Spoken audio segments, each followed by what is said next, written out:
한 3년 전인데요. 3년 전에 저 예배당 전면에 한쪽엔 십자가, 한쪽에는 지금 이제 이게 온라인 방송 때문에 이제 TV를 이렇게 당겨가지고 옛날에 이제 여기서 이제 앞에 그림이 보였는데 이 TV 뒤에 이제 여러분 잘 아시는 돌아온 탕자 렘브란트의 그림이 이제 걸렸습니다. 그래서 그 그림을 제가 걸면서 3년 전 제가 성탄절로 기억하는데 이 그림에 대한 설교를 함께 나눴던 기억이 있습니다. 제가 개인적으로 이 돌아온 탕자라는 이 그림에 대한 설교를 좀 자주 하고 싶었어요. 왜냐하면 너무 우리에게 필요한 내용이고 너무 우리에게 중요한 말씀이기 때문에 또 그것이 잘 담긴 어떤 그림이 바로 이 렘브란트의 돌아온 탕자였기 때문입니다. 그래서 제가 언제 이 설교를 또 할까, 언제 할까 하다가 오늘 하려고요. 그래서 왜냐하면 5월에 가정의 달을 또 맞아서 이 그림 안에 담긴 의미들을 우리가 되짚어보면 참 좋을 것 같았고, 또 특별히 이 코로나 시기를 지나가고 있는 우리에게 또한 이 말씀이 우리에게 주는 힘이 있을 줄 믿습니다. 그림 일단 한번 보실까요?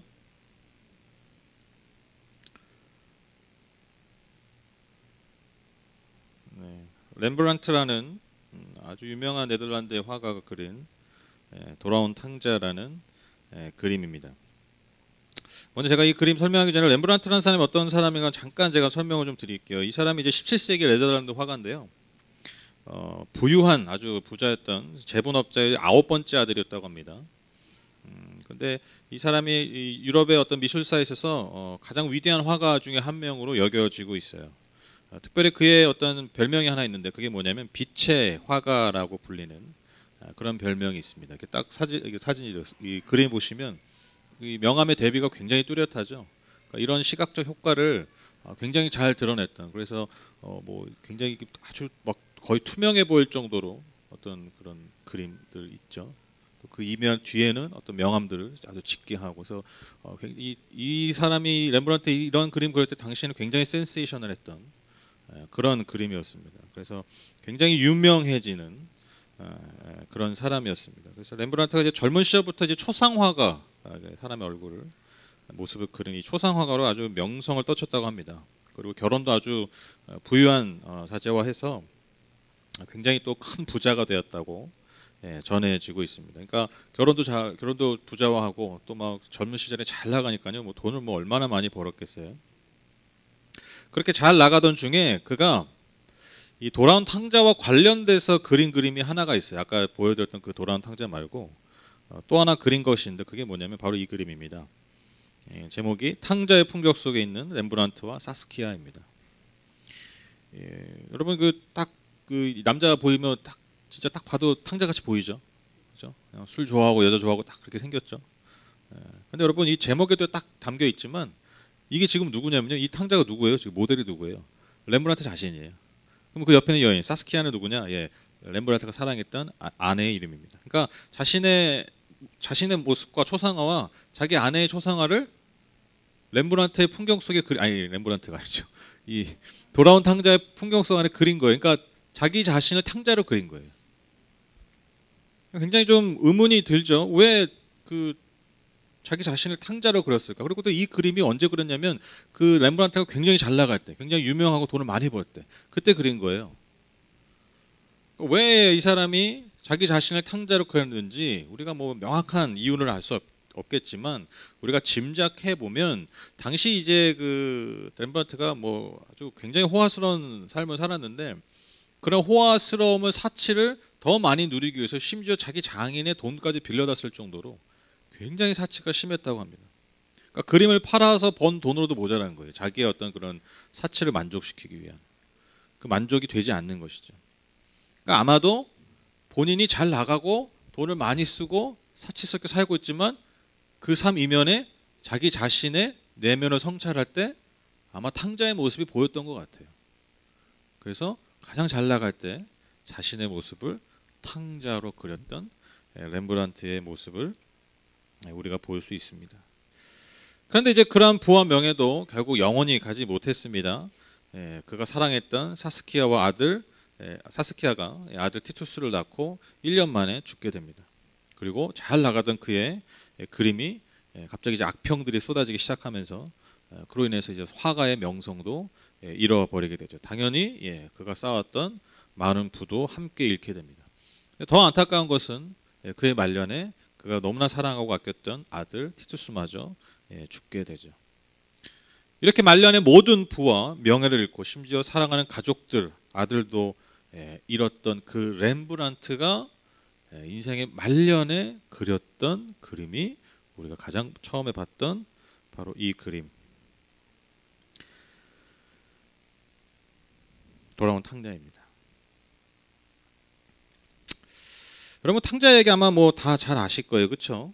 우리가 방금 전에도 그 말씀을 읽었지만 어떤 아버지에게 두 아들이 있었는데 작은 아들이 아버지의 유산을 미리 달라고 하죠. 근데 이것은 중동 사회에서 아버지에 대한 공개적 사망선과 마찬가지입니다. 여러분 유산이라는 것은 부모가 죽어야 받는 거잖아요, 그렇죠? 근데 죽기 전에 달래요. 그러니까 뭐예요? 의절하는 거예요. 나 이제 당신의 아들이 아닙니다. 이거예요. 그러니까 나는 아버지가 없습니다. 이 얘기예요. 아버지 돈 좀 빌려주세요. 이 수준이 아니에요. 특히 여러분 그렇게 보수적인 중동 사회에서 이런 아들은 아버지를 정말 공개적으로 죽인 것과 다름없어요. 우리가 흔히 하는 말로 페류나와 다름없는 것이죠. 그 둘째 아들이 그 모든 재산을 가지고 허랑방탕한 삶을 이방 지역에 살게 됩니다. 그 재산을 다 탕진하게 되고 당시에 가장 천한 일 중에 하나였던 돼지를 치는 일을 하지만 그거 일을 해도 돼지가 먹는 쥐염 열매, 돼지가 먹는 사료도 먹을 수 없을 정도로 굉장히 극심한 가난 가운데 살게 되죠. 너무나 비참한 자신의 모습을 보고 그 순간 깨닫게 됩니다. 아버지의 집에 가자. 아버지는 내 종들에게도 잘해주니까 내가 차마 아버지의 아들로 돌아가지 못하고 내가 그렇게 잘 먹여주는 아버지의 종으로 살자. 그 마음을 품고 다시 아버지께로 돌아갑니다. 근데 그가 돌아가자마자 아버지는 그를 종으로 맞이하지 않죠. 그를 너무나 아끼고 너무나 사랑하고 너무나 애절한 마음으로 그를 맞이하게 되죠. 이 렘브란트의 그림이요 바로 그렇게 막 돌아온 둘째 아들을 맞이하는 아버지와 그 가족들의 모습을 묘사하고 있는 것이죠. 여러분 이 그림을 보면서 아마 가장 먼저 눈에 띄는 사람이 있다면 바로 둘째 아들일 것입니다. 이 빛 왜 안 나오죠? 딱 봐도 너무 비참하죠, 그렇죠? 여러분 우리가 먼저 봐야 될 게 뭐냐면 이 둘째 아들의 머리예요. 여러분 옛날 그림 보면 이런 머리가 별로 없죠, 그렇죠? 늘 이렇게 풍성한 그 머릿결, 그렇죠? 남자들도 특히 다 풍성한 머릿결을 가지고 있지 않습니까? 근데 머리가 완전 박박 깎여 있어요, 그렇죠? 그러니까 이게 무슨 의미냐면 여러분 이건 죄수의 머리예요, 죄수. 그러니까 딱 봐도 옛날 사람들 이걸 딱 봐도 너무 특이한 머리잖아요. 그러니까 저런 특이한 걸 누구만 하는 거예요. 감옥에 있는 죄수들만 하는 거예요. 그러니까 누가 봐도 딱 저 인간은 죄인이다. 그렇게 알 수 있는 것이죠. 또 옷은 어떻습니까? 옷이라고 할 수 없는 누더기를 걸치고 있습니다. 그리고 아주 극적인 장면 중에 하나가 바로 이 신발이라고 할 수 있죠. 이것도 뭐 신발이 아니죠. 뭐 어떻게 보면 슬리퍼 같기도 해요, 그렇죠? 그런데 이것은 다 달아 헤어진, 아마도 먼 지역에 떠났다가 아버지에게 돌아오기 위해서 계속해서 걸었던 그 발을 상징하고 있습니다. 그러니까 여러분 정말 총체적으로 이 둘째 아들의 모습은요 최악의 상태, 최악의 죄인, 최악의 비참한 사람의 모습을 보여주고 있다라는 것이죠. 근데 제가 이 둘째 아들의 이 모습을 이 그림을 통해 마주를 딱 할 때 제가 가장 먼저 제 안에 들었던 마음이 뭐였냐면 정말 이런 마음이 들더라고요. 사실 이게 나다. 사실 이게 나다. 이게 진짜 나다. 그러니까 우리는 이 모습을 감추기 위해서 가발도 쓰고요. 좋은 신발을 사고요. 좋은 옷을 입으려고 해요. 그렇게 나를 감추려고 하죠. 그렇게 나를 덮으려고 하죠.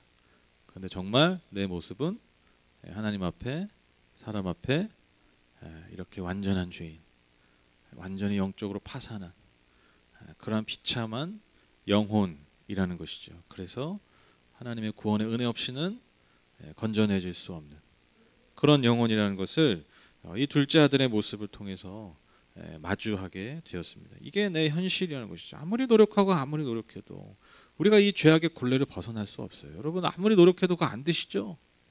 네, 안 되시죠? 좀 반응을 해주시니까 위로가 되네. 예전에 이런 얘기하면 대답도 안 하시던데 너만 그러네, 약간 그런 분위기였는데. 네, 여러분 우리가 아무리 노력하고 노력해도요, 여러분 우리가 이 비참한 현실을 벗어날 수가 없어요. 늘 하나님 앞에서 범죄하고 하나님의 뜻을 벗어나고 하나님을 기뻐하시는 일보다 나의 만족과 나의 유익에 가장 먼저 반응하는 내 모습, 여러분 이거 벗어날 수가 없어요. 그러니까 사실 둘째 아들은 어느 특정한 날 맘먹고 자기 아버지한테 사망 선고를 했지만 유산 달라고, 우리는 사실요 매일매일 주님 앞에 하나님 아버지한테 사망 선고를 때리고 있는 거예요. 난 당신과 상관없는 삶을 살고 싶습니다. 나는 당신의 뜻을 벗어나고 살고 싶습니다. 이게 우리의 영적인 현실이라는 거예요. 그러니까 이게 둘째 아들의 모습이라는 것이죠. 우리의 겉모양은 여러분 번지를 할 수 있어요. 그러지 않은 척 할 수 있다는 것이죠. 그러나 우리의 영적인 진정한 현실, 그 실존은 이 누더기처럼, 이 벗어진 이 발처럼, 빡빡 깎인 머리처럼 지저분하고 상처받고 더러운 우리의 현실을 마주하게 된다는 것입니다.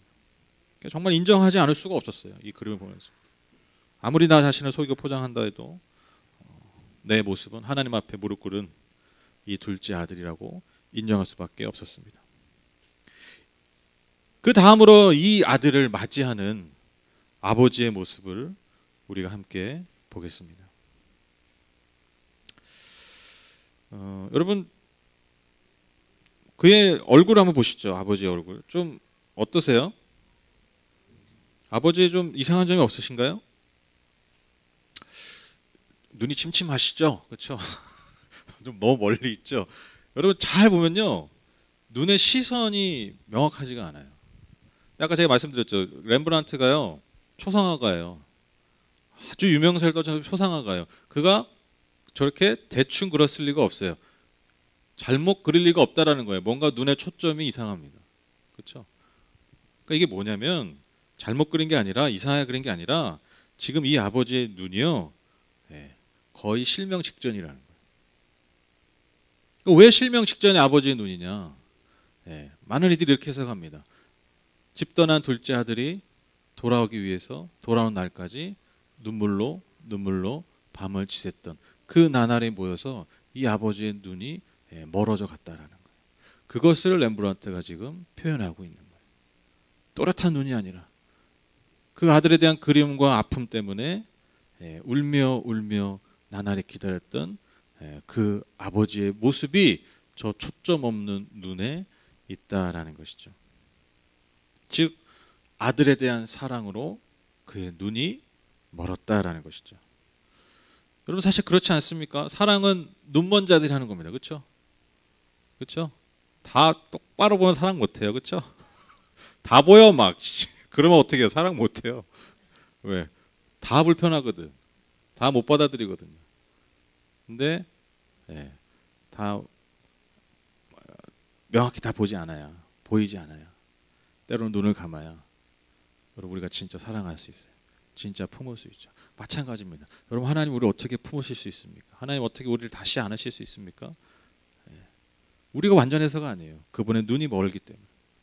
그분의 눈이 멀었기 때문에 돌아온 탕자가 다시 받아들여질 수 있다는 것이죠. 여러분 이 눈은요 마치 우리를 바라보시는 하나님의 눈과 같은 모습이라는 것이죠. 그리고 여러분 이 렘브란트의 돌아온 탕자의 아주 백미, 이 그림의 백미라고 할 수 있는 아버지의 손을 한번 보겠습니다. 여러분 렘브란트는요 초상화가로서 뭐 그 사람에 대한 어떤 사실적 묘사가 굉장히 뛰어난 사람이었다고 합니다. 그런데 여러분 잘 보시면 이 아버지의 두 손이 다른 모습이에요. 그러니까 실수가 아니라 의도적으로 그렇게 그렸다는 거예요. 다른 손이에요. 어떻게 다릅니까? 여러분 보시기에 오른쪽에 있는 손은요, 굵은 힘줄이 툭툭 튀어나와 있는 아버지의 손입니다. 나머지 여러분 보시기에 왼쪽에 있는 손이 좀 더 그보다 더 고운 가는 어머니의 손이에요. 그러니까 지금 돌아온 탕자의 어깨에 올려 있는 이 두 손이 한 손은 아버지고 한 손은 어머니의 손이라는 거예요. 여러분 우리가 성경에서 하나님을 보통 아버지라고 칭하지만 여러분 성경을 자세히 잘 보면요, 하나님의 어떤 모성성, 어머니와 같은 모습을 그리는 묘사하고 있는 고백과 표현들이 많이 있습니다. 그러니까 하나님은 양성성을 다 가지고 계세요. 즉 여러분 이 그림을 통해서 렘브란트는요, 한 손은 힘있고 권위 있는 아버지의 손으로 그를 붙들고 있는 거고요, 나머지 한 손, 즉 부드러운 그 어머니의 손으로 돌아온 아들을 끌어안고 있다라는 것이죠. 왼쪽에 있는 어머니의 손은요, 둘째 아들의 등 위에 아주 부드럽게 얹혀 있습니다. 마치 안도감과 위로와 환대를 주는 손과 같이 보입니다. 그러니까 집 나간 아들을 다시 따뜻하게 맞이하는 그 어머니의 손이라는 것이죠. 반대로 오른쪽에는 아버지의 손은요, 아들의 어깨 위에 아주 힘있게 얹혀 있으면서 무엇을 보여주고 있냐면 그를 지키고 보호하는 아버지의 힘과 아버지의 권위를 그에게 전달하고 있다라는 것이죠. 이처럼 온전한 사랑, 치우친 사랑이 아니라 온전한 사랑으로 돌아온 아들을 맞이하고 있는 그 아버지의 사랑을 이 두 손이 잘 보여주고 있다라는 것입니다. 그래서 여러분 이 손이 제일 중요하다는 걸 우리가 왜 알 수 있냐면, 여러분 아까 제가 말씀드렸잖아요. 이 빛의 화가라고 했다. 명암의 대비를 아주 극명하게 잘 드러냈다. 그래서 이 그림 전체적으로 보시면 이 손 있는 부분이 제일 밝아요. 그러니까 이 손 안에 그 아버지의 사랑을 잘 드러내고 있다라는 것이죠. 마지막 세 번째로 우리 또 빠질 수 없죠. 우리 첫째 아들, 옆에 서 있는 첫째 아들 한번 보겠습니다. 여러분 그 표정 딱 한번 보시죠. 어때요? 어떻습니까? 잘생겼습니까? 딱 봐도 좀 표정이 어때요? 뭔가 못마땅하죠? 그렇죠? 뭔가 좀 못마땅하게 몸을 꼿꼿이 세우면서 못마땅한 표정으로 그 돌아온 둘째 아들을 안고 있는, 맞이하는 그 아버지와 아들의 모습을, 동생의 모습을 보고 있죠. 여러분 이렇게 좀 못마땅한 표정으로 보고 있지만 이 그림에서는요, 여러분 오늘 읽으신 본문에 의하면, 이 누가복음 본문에 의하면 이 첫째 아들이 둘째 아들을 맞이하는 그 아버지의 소식을 듣고 화를 냈다고 기록하고 있어요. 그만큼 분노했다라는 것이죠. 그런데 우리가 여기서 더 주목해야 될 게 뭐냐면 그가 양손으로 굳게 쥐고 있는 지팡이입니다. 여러분 지팡이는요, 여러분 고대 사회에서 뭘 상징하냐면 권위와 힘을 상징합니다. 권세, 그가 가진 힘, 그가 가진 능력, 그것을 상징하는 게 지팡이입니다. 그러니까 딱 지금 저 지팡이를 굳게 쥐고 있는 저 모습을 통해서 우리가 뭘 알 수 있습니까? 이 집안의 상속자, 권위자가 누구예요? 이 사람이, 이 아들이라는 거예요. 이 가정의 힘과 권세가 지금 이 아들에게 있음을 저 지팡이가 보여주고 있다라는 거예요. 근데 한번 잘 보세요. 저 지팡이를 쥐고 있는 저 두 손을 한번 보십시오. 여러분 아까 제가 그런 말씀 드렸죠. 아버지의 두 손은 밝게 이렇게 처리했다고 그랬잖아요. 빛나게, 잘 보이게. 근데 여러분 이 첫째 아들의 손을 한번 보세요. 어떻습니까? 굉장히 어둡죠. 그리고 뭔가 좀 우악스럽게 생기지 않나요? 그렇죠? 그러니까 여러분 이 그림을 통해서 렘브란트가 뭘 얘기하고 있느냐? 하나님이 택한 자들에게 주신 그 권세, 그 힘, 그 능력을 자기 자신만을 위해서 쥐고 있는 거예요. 자기 자신만을 위해서 사용하는 거예요. 돌아오는 아들을 향해서 여러분 손 하나 뻗지 않고 있습니다. 그 두 손, 지팡이에 든 두 손을 자기 몸에 꼭 붙인 채 꼿꼿이 서 있는 이 아들의 모습을 통해서 하나님께 택함 받은 하나님의 백성이라고 하는 자들의 교만함들, 하나님의 마음을 알지 못하고 둘째 아들과 마찬가지로 자신의 마음과 자신의 뜻대로 살려고 하는 그 우리 안에 있는 그 영적인 교만함들, 그 무지함들을 여러분 이 두 손, 이 지팡이를 꼭 쥔 이 어두운 두 손을 통해서 렘브란트가 우리에게 알려주고 있는 것입니다. 저는 이게 굉장히 중요한 메시지라고 생각해요.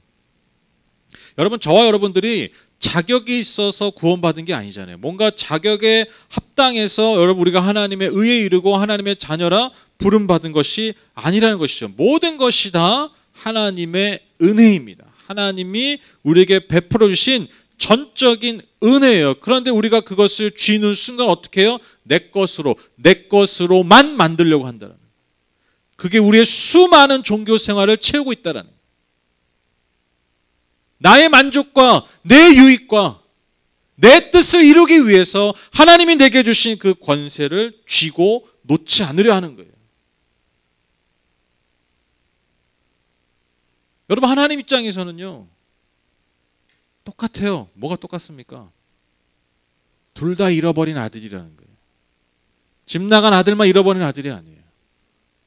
늘 이러한 집 안에, 하나님의 집 안에 있어도 하나님 우리에게 주신 이 은혜를 우리가 두 손 꼭 붙잡고 내 유익과 내 만족을 위해서, 내 뜻을 위해서만 여러분 쥐고 있다면, 사용하고 있다면 여러분 그것은 이 집 안에 있어도 잃어버린 둘째 아들과 다를 바가 없다라는 것입니다. 여러분, 집 나간 아들을 돌아오기 위해서 날마다 눈물지으며 기다리고 있는 그 아버지의 마음은 모른 채 여전히 내가 쥐고 있는 것을 더 많이 쥐려고 하고 있는 여러분, 이 아들이야말로 사실 더 잃어버린 아들이라는 것이죠. 이처럼 그 비참한 둘째 아들의 모습이 저와 여러분의 그 내면의 그 영적인 실존, 우리의 인간의 실존을 보여주고 상기시켜주는 모습이라면 저 첫째 아들의 이 꼿꼿한 몸과 이 못마땅한 표정과 지팡이를 굳게 쥔 저 차갑고 매정한 손을 통해서 여러분 우리 안에 여전히 도살하고 있는 영적인 교만함들, 영적인 무지함들을 드러내고 있다라는 거예요. 그러니까 여러분 우리가 늘 잊지 말아야 됩니다. 우리가요 하나님 앞에 언제나 비참한 존재라는 것을 이 둘째 아들을 통해서 우리가 깨달아야 됩니다.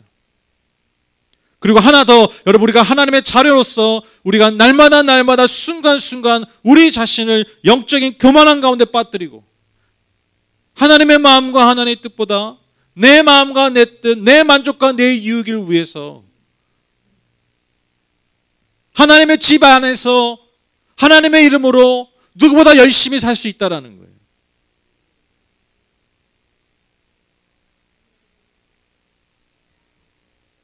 그 우리의 연약한 모습을 이 첫째 아들의 모습을 통해서 우리가 깨달아야 됩니다.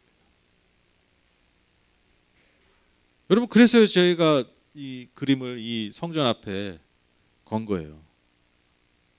예배당을 딱 들어오자마자, 지금은 이제 TV 화면이 보이지만 방송 때문에 어쩔 수가 없어.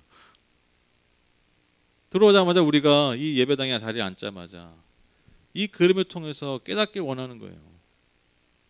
우리가 어떤 존재인지, 그러니까 내가 왜 지금 이 예배당에 왔는지, 첫째 아들의 모습과 둘째 아들의 모습을 통해서 우리가 깨닫고 그 온전하신 두 손, 그 두 손을 통해 드러난 그 하나님의 온전하신 사랑 안에 우리가 다가가기 위해서, 나아가기 위해서 우리가 이 자리에 모였음을 깨닫기 위해서 여러분 이 그림이 우리 하늘복교회 예배당 앞에 걸려 있는 것입니다. 여러분, 그래서 우리가 인정할 수밖에 없죠. 뭘 인정할 수밖에 없느냐? 여러분, 우리의 현실이요 언제나 이 두 아들의 모습을 벗어날 수 없다라는 것입니다. 우린 늘 이 두 아들의 모습 가운데 살 수밖에 없어요.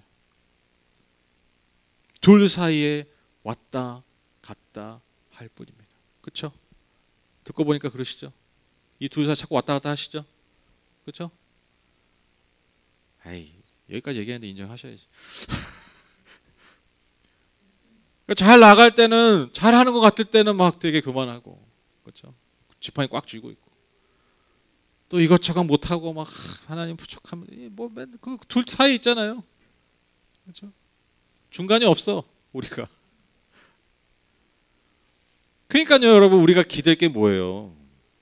우리가 의지할 게 뭐냐라는 거예요. 뭐 첫째 아들이고 둘째, 뭐 여러분, 우리에게 진짜 중요한 건 뭐냐면 그런 게 아니에요, 여러분. 그렇기 때문에 여러분, 하나님의 사랑에 우리가 늘 그 사랑 안에 거하고 그 사랑 의지하고 여러분, 그 사랑 안에 달려 들어가야 된다. 하나님의 사랑, 하나님의 은혜밖에 없다라는 것입니다. 여러분, 헨리 나우엔이라는 작가의 이름을 한번 들어보셨을 것 같습니다. 굉장히 유명한 기독교 작가 중에 한 명이죠. 지금 이제 돌아가셨어요. 굉장히 위대한 기독교 작가 중에 한 명이었습니다. 이분이 예수의 신부이기도 하지만 또 아주 유명한 심리학자였습니다. 그래서 예일대와 하버드 대학의 교수까지 역임할 정도로 굉장히 유능했던 그러한 사람입니다. 헬리나이 누구지? 이런 생각하실 수 있는 분들이 계신데 아마 이 말은 들어보셨을 거예요. 상처 입은 치유자. 여러분 들어보셨죠? 상처 입은 안 들어보셨어요? 오늘부터 들으셨으면 됩니다. 네, 상처 입은 치유자라는 그 책을 썼던, 그 표현을 썼던 그분이 이 헨리 나우엔이에요. 그래서 기독교 영성에 있어서 굉장히 중요한 책들, 굉장히 유명한 책들을 많이 썼어요. 이분이 근데 이제 예일대와 하버드대, 우리가 봤을 때 뭐 아주 뭐 대단한 뭐 진짜 뭐 세계 최고의 엘리트 아닙니까? 그 세계 최고 엘리트로 인정받은 사람이야말로 여러분 그 대학의 교수로 지내지 않겠습니까?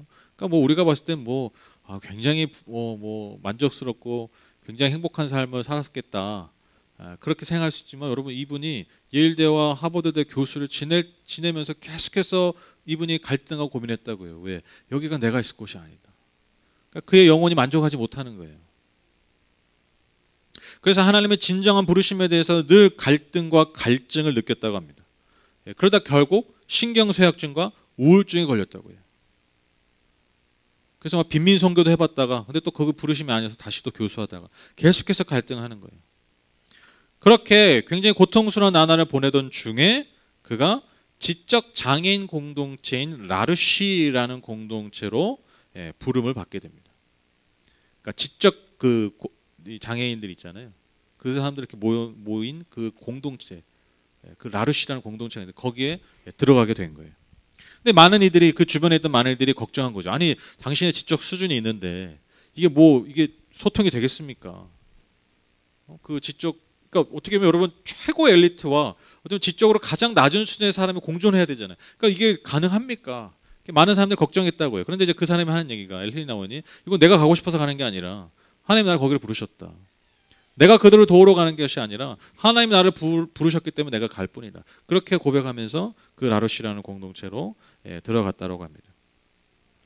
이 헨리 나우엔이 처음 라르쉬 공동체를 찾아갔을 때 한 남자가 그에게 물었다고 합니다. 누구세요? 이런 목소리로 하지 않았겠죠. 뭔가 되게 어눌한, 마치 아이처럼 물어봤겠죠. 누구세요?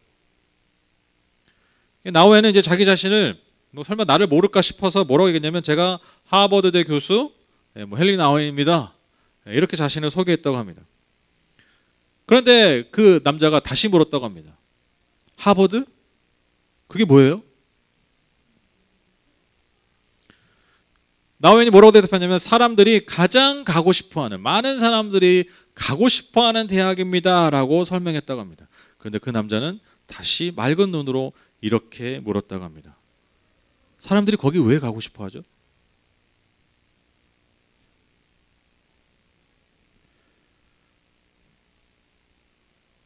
그 지적 장애는 이 너무나 단순한 이 물음, 내가 누구고 내가 뭐 하는 사람이고 내가 어떠한 존재인지 알고 싶어하는 그 너무나 단순한 물음을 통해서 그가 깨달았다는 거예요. 무엇을 깨달았느냐? 나를 비롯해서 대부분의 사람들이 자기 자신을 설명하기 위해서 자신이 처한 위치와 자신이 가진 소유로 자신을 설명하려 한다는 거예요. 그러니까 나는 그 앞에 내가 가진 사회적 위치와 사회적인 그 소유를 앞에 두고 나 자신을 설명하려 한다는 거예요. 그러니까 인간이 왜 괴롭냐면, 인간이 왜 고통스러운 삶을 사냐면, 나를 설명한 이것들을 차지하기 위해서 인간이 고통스러워요. 근데 너무나 안타까고 역설적인 게 뭐냐면 그것을 내가 얻었다 할지라도 내가 만족하지 못하는 거예요. 하버드대 교수 헨리 나우엔입니다. 여러분 이것이 많은 것을 설명해 줄 줄 알았지만 어떠한 것도 사실 나 자신을 설명할 수 없는 표현이 됐다는 거예요.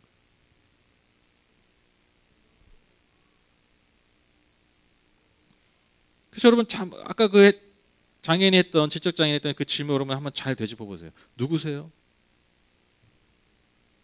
하버드? 당신이 가지고 있는 재산? 당신이 가지고 있는 명예? 당신이 가지고 있는 소유들? 그게 뭐예요? 그리고 왜 사람들이 그걸 다 쫓아가죠? 왜 사람들이 그걸 좋아하죠? 여러분 이 질문 앞에 여러분 어떻게 대답하실 거예요? 그러니까 헨리 나우엔이 이렇게 고백하는 거예요. 그 사람의 질문이 사실 가장 우리에게 본질적인 질문이었다라는 거예요. 그날 헨리 나우엔이 일기에 이렇게 썼다고 합니다. 제가 읽어드릴게요. 내가 이곳 사람들에게 내가 얼마나 대단한 사람인지, 내가 알고 있는 사람들이 얼마나 대단한 사람들인지 난 설명하기가 매우 어려워졌다. 그런데 어쩌면 오래된 내 영혼의 방황이 여기서 마무리 지어질지 모르겠다.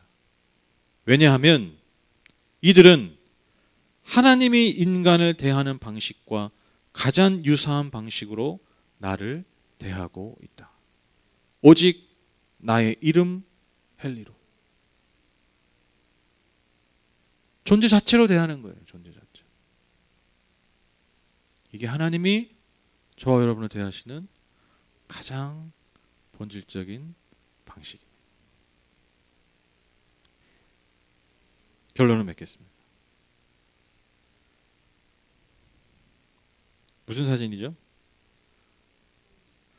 네, 벚꽃입니다. 제가 막 이제 날이 좀 따뜻해질 때부터 제 아내랑 저희 옆에 집 옆에 아파트 옆에 길게 길게 있어요. 옆에 이제 강은 아니지 이게 강이라고 하면 안 되지. 이걸 뭐라 그래요? 뭐 내천? 예, 이게 길게 이렇게 있어서 양 옆으로 이렇게 걷고 운동하기 너무 좋아요. 그래서 이제 이 몸뚱아리 이대로 두면 안 된다. 그래서 이제 가게 끝나고 집에 오자마자 정리하고 나가서 이제 한 40분에서 1시간 정도 이렇게 걸었는데 이렇게 걷는 운동을 했었는데 둘이 근데 이제 마침 저희가 처음 운동 시작할 때 막 벚꽃이 피던 때였어요. 벚꽃이 막 피던 때. 3월 말에 4월 초. 이게 4월 초 사진이에요. 막 벚꽃이 필 때였습니다. 너무 멋있더라고요. 밤에도 막 조명도 잘 해놔가지고 너무 멋있게 이렇게 펴서 이렇게 운동할 때 막 걷다가 계속 사진 찍고 뭐 막 그랬었어요. 그리고 이제 그 벚꽃이 또 가장 만발했을 때 그때 깜짝 놀란 게 뭐 여의도 뭐 이런 데 못 가니까 다 일로 왔나 봐. 막 차들이 막 주변에 주차돼 있고 막 젊은 사람들 뭐 나이 드신 분들 너나 할 거 없이 이 밤에 막 이 벚꽃을 즐기고 뭐 사진 찍고 뭐 난리도 아니었어요. 지금 그런 장면이 이 사진은 없는데 만발하는데 뭐 사람들 너무 많이 오고 그렇게 구경하더라고요. 예, 그렇게 아주 네, 굉장히 좀 좋은 마음으로 그렇게 운동을 했던 기억이 있습니다. 이건요, 이 사진은 제가 아까 그렇게 막 만발했던 그 벚꽃 사진을 찍고 2주 후에 약 한 2주 후에 찍은 사진이에요. 제가 평소와 다름없이 이 길을 이렇게 걷다가 문득 무언가 생각이 나서 이 사진을 찍었어요. 여러분 어때요? 네? 예, 꽃이 하나도 없죠. 다 푸른 잎만 있는 나무죠. 제가 문득 걷다가 아무 생각 없이 걷다가 문득 깜짝 놀라서 가던 길을 멈추고 이 사진을 찍었어요. 왜 찍었냐면 이게 꼭 우리 같았어요. 이게 꼭 우리 인간 같았어요. 뭔 소리냐? 여러분, 제가 왜 깜짝 놀랐냐면 내가 여기 처음 운동할 때는 가다가도 사진 찍고 가다가도 꽃을 보고 가다가도 막 떨어지는 낙엽 꽃잎이 막 아까워서 막 그렇게 바라봤는데 어느 순간 꽃이 지니까요, 내가 저 나무에 눈길 한 번 안 주더라고. 그냥 내 할 일만 하는 거예요. 그게 너무 극적이었어요, 저한테. 오래된 것도 아니야. 단 1, 2주 전만 해도 내가 이 떨어지는 이 꽃잎이 하나가 아까워가지고 아쉬워가지고 가다가도 사진을 찍고 계속해서 쳐다보고 그렇게 기분 좋아했던 나무였는데, 여러분 그 나무에 꽃이 지니까요, 여러분 제가 이 거리를 1시간 정도 걸어내도 한 번도 심지어 눈길 한 번 안 주는 거예요. 그 생각이 드니까요, 여러분 이 벚나무가 꼭 우리 인간 같았어요. 인간.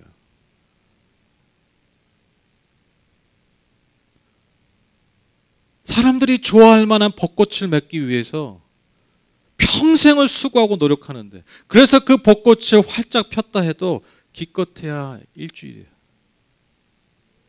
사람들한테 사랑받고 사람들한테 인정받기 위해서 평생을 살고 노력하지만 그 단 한 주에 그 며칠 만에 그 사람들이 날 좋아해주는, 사람들이 내 앞에서 나랑 같이 사진 찍어주는 그 순간을 위해서 평생을 사는데 그래봤자 일주일이에요.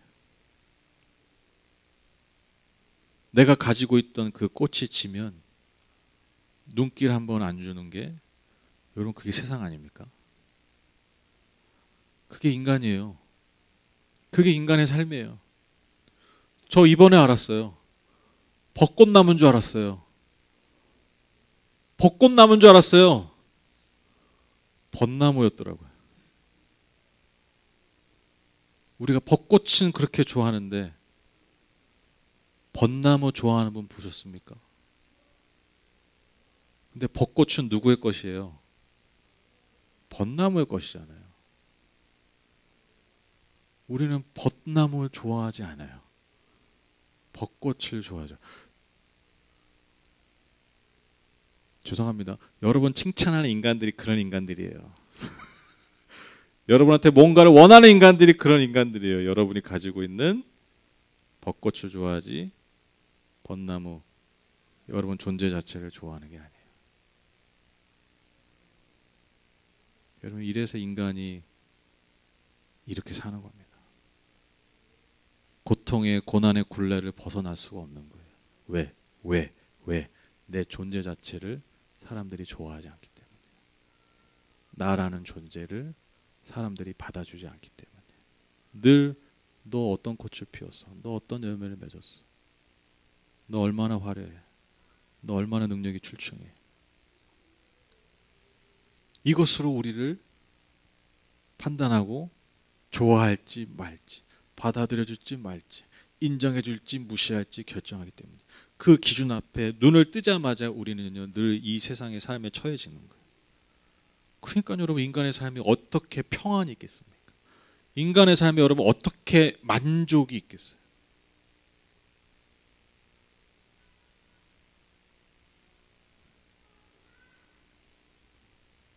오늘 설교의 제목 시 한 줄 같지 않습니까? 벚꽃이 진 벚나무여도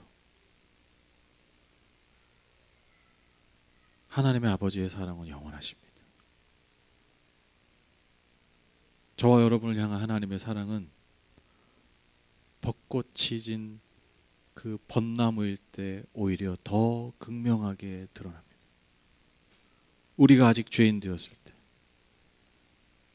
로마서 5장 8절, 우리가 아직 죄인 되었을 때 그리스도께서 우리를 위하여 죽으심으로 우리를 향하신 하나님의 사랑을 확증하셨느니라. 확증된 거예요. 그러니까 여러분 기가 막히지 않아요? 우리가 벚꽃이 하나도 없을 때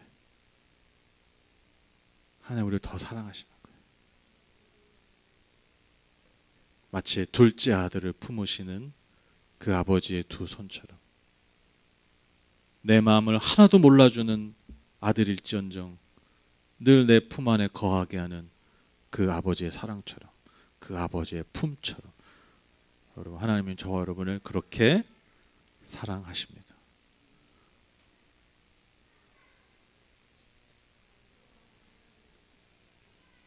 결론을 맺겠습니다. 여러분, 가정의 달입니다. 제가 특별히 가정의 달을 맞아서 이 말씀을 나눈다고 아까 서두에 말씀드렸는데 참 역설적이죠. 뭐가 역설적이냐면 여러분, 하나님의 사랑을 가장 먼저 실현하라고 우리에게 주신 것이 가정이에요. 그렇죠? 그런데 역설적으로 또한 우리가 서로에게 가장 많은 상처와 아픔을 주는 것 또한 가정입니다.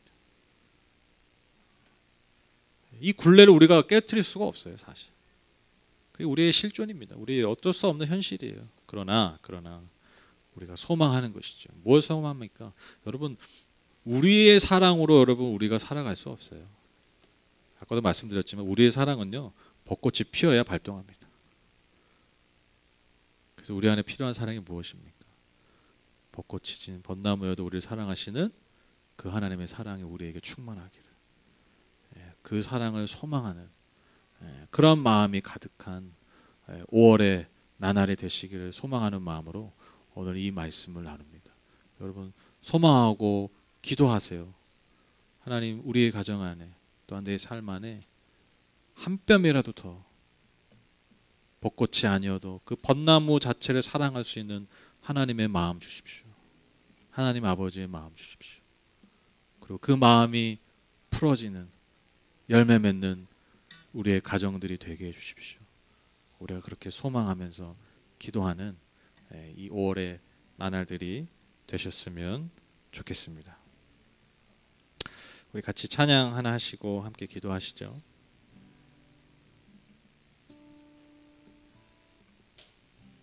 지금 생각해도 오늘 말씀 제목 너무 잘 지은 것 같아. 그렇죠? 이거는 안 잊어버리시겠죠, 그렇죠? 네. 이제 아마 내년부터 여러분, 내년 봄부터 여러분 아마 벚나무를 더 사랑하시게 될 겁니다. 그렇죠? 벚나무의 꽃만이 아니라, 꽃잎만이 아니라 그 줄기와 나무 기둥이 아마 보이실 것 같아요. 그러니까 그런 눈이 우리에게 필요해요. 그런 눈이 우리에게 필요해요. 아들에게 없었던 게, 큰 아들에 없었던 게 그 마음이에요. 하나님이 그 마음을 갖길 원하셨는데, 그 마음을 갖기 원하셨는데, 야, 잎이 다 떨어져도 얘 우리 아들이잖아, 네 동생이잖아. 하나님 원하신 게 그거였어요. 그래서 여러분, 우리에게 그런 마음이 많이 부어졌으면 좋겠습니다. 왜요? 우리가 그런 사랑을 받았기 때문이에요. 우리가 열매가 아무것도 없을 때, 꽃이 하나도 없을 때 하나님 우리 그렇게 사랑하셨기 때문에. 주님과 같이 내 마음 만지는 분은 없네. 우리 같이 찬양하겠습니다.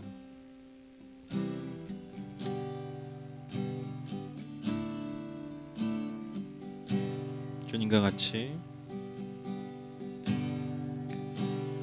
주님과 같이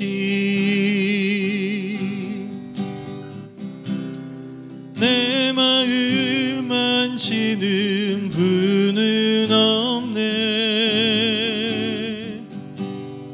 오랜 세월 찾아 난 알았네. 내겐 주밖에 없네. 주님과 같이. 주님과 같이 내 마음 만지는 분은 없네. 오랜 세월 찾아 난 알았네. 내겐 주밖에 없네. 주잡이 강같이 흐르고 주잡이 강같이 흐르고 주 손길 치료하네. 고통받는 자녀 품으시니 고통받는 자녀 품으시니 주밖에 없네. 주님과 같이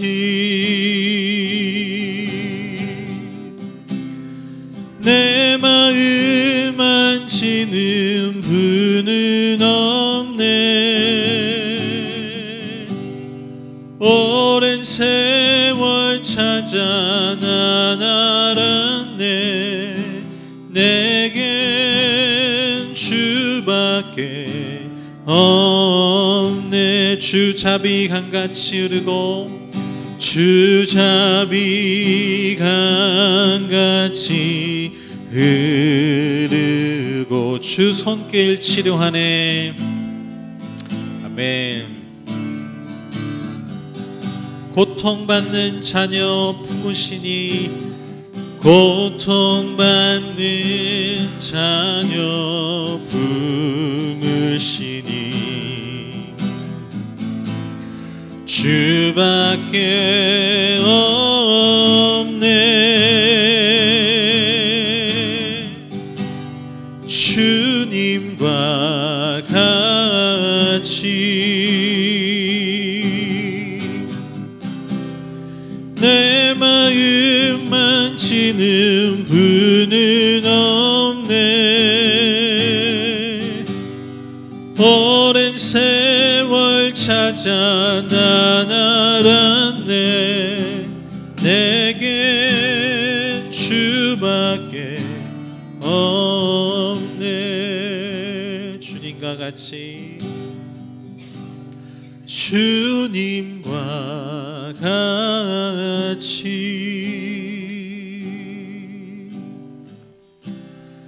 내 마음 만지는 분은 없네. 오랜 세월 찾아 난 알았네. 내겐 주밖에 없네.